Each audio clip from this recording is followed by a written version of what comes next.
we are vacuum the air inside of this tank, and then we will refill it by the refrigerant from the chiller. Today we will remove the refrigerant from chiller. This one.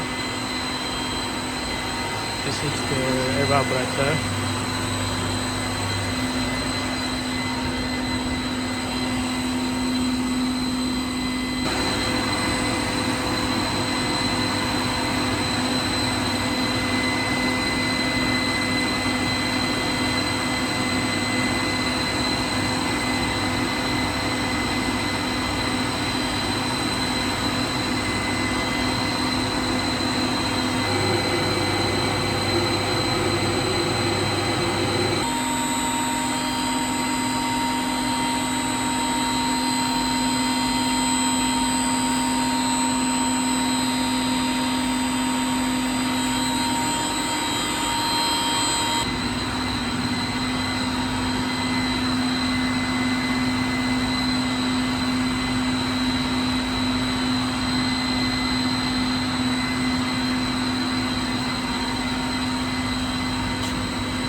This is the cooling tower.